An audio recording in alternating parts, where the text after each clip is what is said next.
Bismillahirrahmanirrahim. Assalamualaikum warahmatullahi wabarakatuh. Apa kabar anak-anak hari ini? Bertemu lagi dengan Ustazah. Kita sudah masuki subtema 2 ya anak-anak di akhir bulan Oktober. Mudah-mudahan kalian selalu sehat, selalu bersemangat ya, dan bisa mengikuti pembelajaran pada hari ini.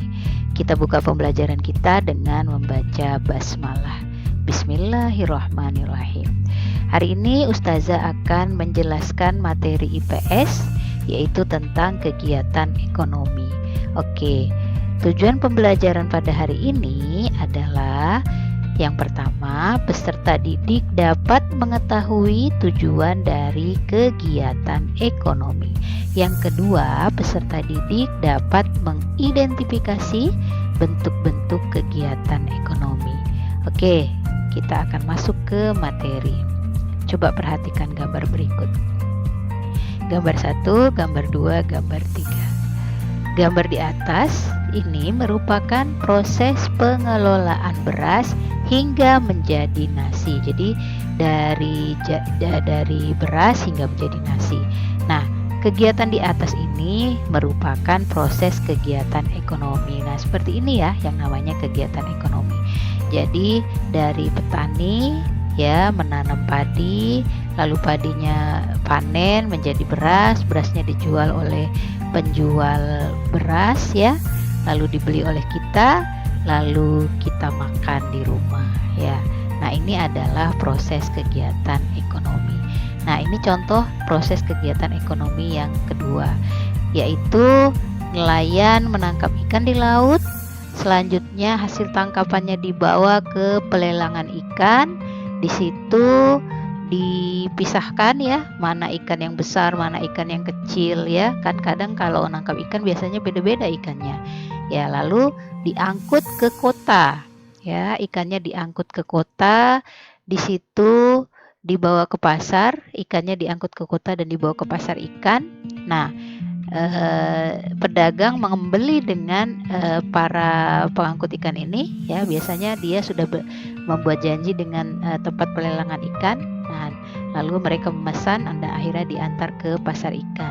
Nah, di pasar ikan ini ada kita ya, kita sebagai pembeli ikan, dan akhirnya ikan itu ada di meja makan kita. Nah, ini adalah contoh dari proses kegiatan ekonomi. Ada 1, 2, 3, 4, 5. Ada 5 aktivitas yang terjadi di situ. Berikutnya contoh yang ketiga ya, kayu di hutan ya ditebang. Selanjutnya kayu yang ditebang itu kan akan menjadi gelondongan-gelondongan. Ya, kayu gelondongan itu akhirnya dibawa ke pengrajin kayu. Di sini kayunya itu dibentuk ya, dibentuk menjadi meja, menjadi kursi, menjadi lemari dan sebagainya. Setelah jadi dan menjadi barang yang siap pakai, maka diantar ke toko mebel. Nah, di toko mebel inilah pada akhirnya kita membeli mebel atau perlengkapan rumah tangga, misalnya meja dan kursi, dan sampailah ke rumah kita, dan kita bisa menggunakan perlengkapan itu ya, bisa menggunakan kursi dan meja itu untuk menerima tamu dan sebagainya, untuk belajar ya. Nah, ini adalah proses kegiatan ekonomi juga. Nah, berikutnya seperti apa ya? Apa itu kegiatan ekonomi? Ya, nah pertanyaannya, kegiatan ekonomi itu merupakan suatu aktivitas atau usaha yang dilakukan manusia untuk memenuhi kebutuhan hidup ya. Sekali lagi, kegiatan ekonomi merupakan suatu aktivitas atau usaha yang dilakukan manusia untuk memenuhi kebutuhan hidupnya. Nah, apa sih kebutuhan hidup ya? Nah, kebutuhan hidup ternyata ada tiga macam kebutuhan hidup manusia. Yang pertama itu primer. Primer adalah kebutuhan mendasar yang harus dipenuhi manusia, terdiri dari sandang atau pakaian, pangan atau makanan, dan papan atau tempat tinggal. Nah, ini kebutuhan primer, kebutuhan yang harus dipenuhi. Jadi kalau sampai tidak ada, bisa jadi manusia itu akan musnah, ya, tidak akan bisa hidup. Itu sebabnya disebut kebutuhan primer. Berikutnya kebutuhan sekunder. Kebutuhan sekunder adalah kebutuhan pendamping yang dipenuhi setelah kebutuhan primer terpenuhi seperti rekreasi, pendidikan, lalu akses kesehatan ya. Itu adalah kebutuhan sekunder. Nah, ada lagi yang ketiga yaitu kebutuhan tersier. Tersier itu adalah kebutuhan mewah yang dapat dipenuhi oleh manusia apabila kebutuhan primer dan kebutuhan sekunder telah tercapai. Nah, kebutuhan mewah ini contohnya adalah mobil ya, itu adalah kebutuhan mewah. Kulkas, nah seperti itu. HP itu sebenarnya kebutuhan mewah. Laptop sebenarnya adalah kebutuhan mewah. Tapi biasanya karena waktu ya terjadi perubahan. Nah, kayak sekarang ya. Kayak sekarang kalau tidak punya HP dan tidak punya laptop, kita malah tidak bisa belajar ya. Nah, ini malah jadi kebutuhan primer. Nah, jadi memang semakin berkembangnya teknologi, lalu semakin berkembang, semakin maju ya suatu negara, maka kebutuhan manusia juga akan bergeser dari kebutuhan sekunder mungkin nanti jadi kebutuhan primer, atau malah kebutuhan tersier menjadi kebutuhan primer ya anak-anak. Nah, intinya kalian tahu yang mana kebutuhan primer, sekunder, dan tersier. Nah, berikutnya tujuan kegiatan ekonomi. Tujuan melakukan kegiatan ekonomi adalah untuk memilih dan memperoleh barang atau jasa yang diperlukan dalam memenuhi kebutuhan hidup sehari-hari. Jadi dengan adanya tujuan kegiatan ekonomi ini, kita akan mendapatkan barang dan jasa yang kita perlukan, seperti itu. Nah, barang dan jasa itu seperti apa nanti akan dijelaskan. Apakah kegiatan ekonomi setiap negara sama? Ya, setiap manusia di seluruh dunia melaksanakan kegiatan ekonomi.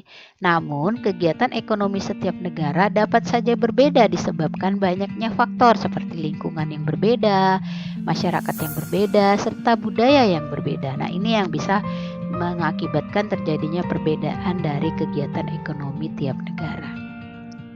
Oke, kita lanjutkan. Nah, bentuk-bentuk kegiatan ekonomi. Nah, di sini ya, bentuk-bentuk kegiatan ekonomi ini ada 3, yaitu yang pertama produksi. Produksi adalah kegiatan menghasilkan atau menambah nilai guna dari suatu barang atau jasa. Nah, produksi ini biasanya dari barang yang mentah atau barang yang belum jadi menjadi barang jadi. Itu biasanya kegiatan produksi.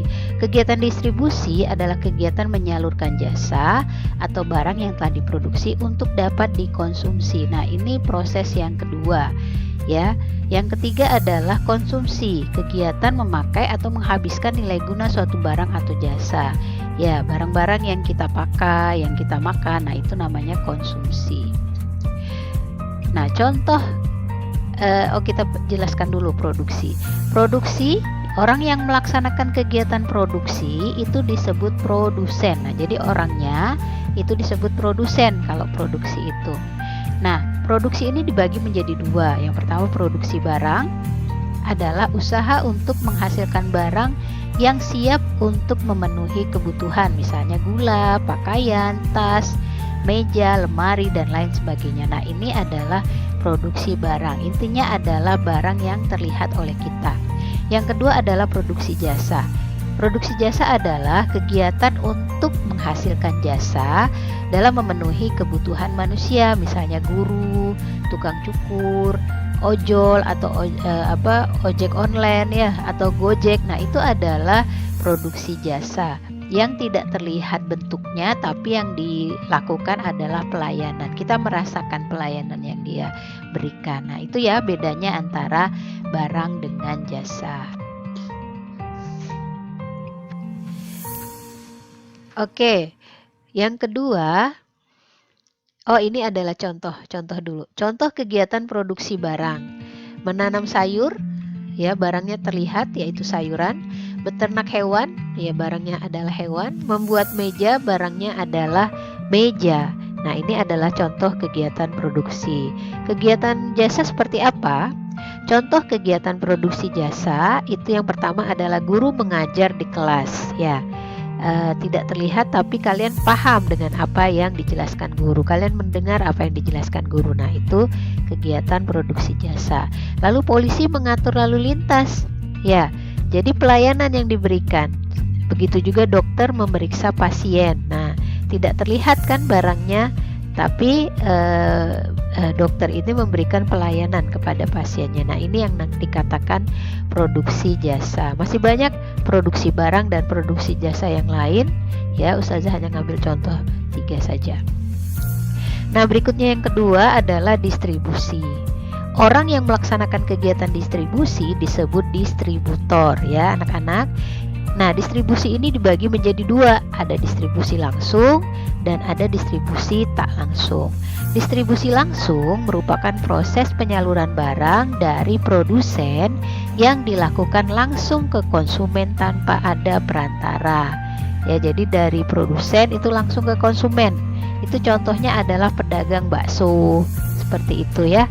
Karena tukang bakso itu kan membuat baksonya sendiri lalu dijual langsung ke konsumen. Nah, itu adalah distribusi langsung.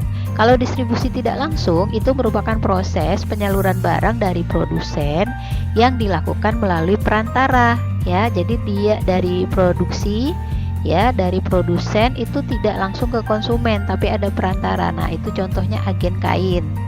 Ya, agen kain atau tadi agen mebel, ya. Mebel itu tidak langsung ke pembeli, ya. Jadi harus ke tempat penjualannya dulu, ya, ada perantara. Nah, ini adalah contoh distribusi. Contoh kegiatan distribusi nih, dealer menjual kendaraan. Nah, ini dealer, ya, agen. Yang kedua, pedagang menjual sayur. Nah, ini juga agen, ya, bisa juga karena dia mengambil dari orang lain. Tidak mungkin dia menanam, kan? Nah, berikutnya pedagang menjual sate. Nah, ini bisa langsung, ya, karena dia yang membuat lalu dia menjual ke konsumen, seperti itu. Nah, ini adalah kegiatan distribusi. Nah, berikutnya yang ketiga, konsumsi. Orang yang melaksanakan kegiatan konsumsi disebut konsumen. Nah, apa saja ciri-ciri kegiatan konsumsi? Kegiatan konsumsi itu dilakukan secara langsung. Yang kedua, barang dan jasa didapat dengan pengorbanan, ya. Maksudnya kita membeli, kan. Nah, jasa juga kita membayar SPP, seperti itu. Lalu yang ketiga, nilai dan jumlah dari barang atau jasa akan selalu berkurang. Iya, biasanya nilai jual dari barang atau jasa itu akan berkurang. Apalagi kalau misalnya kita sudah membeli barang lalu kita jual kembali, itu biasanya harganya menurun, seperti itu anak-anak, ya. Jadi nilainya bisa berkurang. Atau kalau barangnya sudah lama-lama akan rusak dan tidak dipakai lagi. Itu namanya nilai, ya. Oke. Nah, ini adalah contoh kegiatan konsumsi. Yang pertama ini mengendarai sepeda. Ya, dia sedang mengkonsumsi. Lalu makan dan minum, jelas mengkonsumsi. Dan yang ketiga ini adalah memakai pakaian. Nah, ini adalah 3 kegiatan konsumsi. Nah, sekarang coba kalian perhatikan gambar berikut. Manakah yang berperan sebagai produsen, distributor, dan konsumen? Ya, tadi sudah Ustazah jelaskan seperti apa produsen, seperti apa distributor, dan seperti apa konsumen. Pasti kalian sudah bisa membedakan. Oke, benar. Yang nomor 1 ini adalah produsen, yang nomor 2 ini adalah distributor atau distribusi, yang ketiga ini adalah konsumen. Oke, contoh lagi. Perhatikan gambar berikut ini. Manakah yang merupakan kegiatan produksi di antara 3 gambar ini? Oke, yang merupakan kegiatan produksi adalah nelayan yang sedang mencari ikan. Yang kedua, manakah yang merupakan kegiatan distribusi? Oke, pintar. Yang namanya kegiatan distribusi itu adalah tempat pelelangan ikan. Nah, ini adalah orang-orang yang ingin menjual ikan nanti di pasar. Jadi dia langsung membeli ke pelelangan ikan ini. Nah, yang berikutnya, yang ketiga, manakah yang merupakan kegiatan konsumsi? Nah, yang pasti ini, ya. Terlihat seorang anak dan ibunya ingin makan ikan. Oke, sampai di sini pembelajaran kita pada hari ini. Kalian sudah tahu seperti apa proses kegiatan ekonomi dan seperti apa yang namanya produksi, distribusi, konsumsi, ya. Untuk lebih paham, coba kalian latihan soal, kerjakan latihan halaman 51 sampai 52. Yang nomor 1 itu menceritakan proses kegiatan ekonomi, ya, dari gambar halaman 50. Yang kedua, tuliskan bentuk kegiatan produksi, distribusi, dan konsumsinya dari gambar halaman 50 tersebut. Nah, kalian kerjakan di buku PS, kumpulkan di GC. Nanti Ustazah akan buat tempatnya di GC. Paling lambat hari Jumat dikumpulkan, karena hari Rabu, Kamis, Jumat itu kan kalian libur. Nah, jadi Ustazah memberikan tugas ini agar ada latihan di rumah. Oke anak-anak, jangan lupa dikerjakan, jangan ditunda-tunda lagi. Ustazah tutup pembelajaran pada hari ini. Semoga ada manfaatnya. Jazakumullah khairan katsir. Wassalamualaikum warahmatullahi wabarakatuh.